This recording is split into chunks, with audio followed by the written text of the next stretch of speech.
పేపర్లో రాసిరు వరి ఎవడు కొంటాడు 40 లక్షల ఎకరాల వరి పండించిండ్రు ఇవాళ ఈ వరి కొనేటోడు లేడు తెలంగాణ రాష్ట్రం కొనను అని అంటారు కానీ నేను ఈ వేదిక మీద నుంచి ఈ రాష్ట్రంలో వరి పండించిన 40 లక్షల ఎకరాల రైతులకు నేను మాటిస్తున్నా కేసీఆర్ గజ్వేల్ ఫామ్ హౌస్ లో 150 ఎకరాల వరి పండించిండు ఏ నా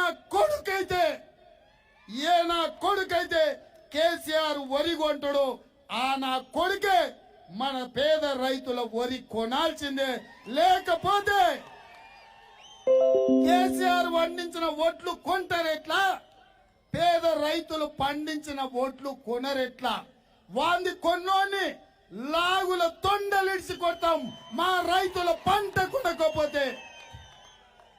వాడు ముఖ్యమంత్రి కావచ్చు వాడు లేకపోతే దోపిడీదారుడు కావచ్చు ఎవడైనా ఇవాళ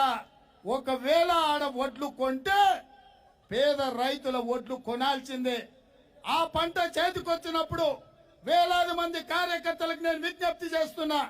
కేసీఆర్ వరి పంట కోతకొచ్చినప్పుడు వేలాది మంది తెలంగాణ రైతులను తరలిద్దాం కేసీఆర్ ఫామ్ హౌస్ ను ముట్టడిద్దాం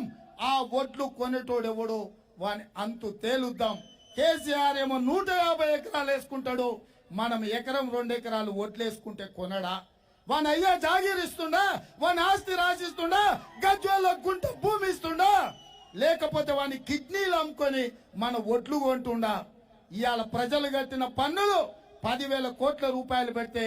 రైతులు పండించిన వరి మొత్తం వరి ధాన్యం కొనడానికి అవకాశం ఉంది కాబట్టి రైతులారా ఆత్మహత్యలు చేసుకోకండి వరి రైతులారా ఓట్లు కొనాలి కల్లాల కుప్పల దగ్గరకు వచ్చి కొనాలి ఒకవేళ ఓట్లు కొనకపోతే కేసీఆర్ ను అమరవీరుల స్తూపం సాక్షిగా నడి బజార్లో ఊరేసే రోజు వస్తుంది ఊరేయడానికి నేను ముందుంటా మీరు సిద్ధమా మీరందరు సిద్ధమా ఓట్లు కొనకపోతే కేసీఆర్ ను ఊరేద్దామా మీరందరు సిద్ధమా సిద్ధమనేటోళ్ళందరూ చేయి పైకెత్తండి జై కాంగ్రెస్ జై సోనియమ్మ जय जय सोनिया। हमारे HN न्यूज़ को सब्सक्राइब करिए ताकि आपको नोटिफिकेशंस आते रहे वक्त पर।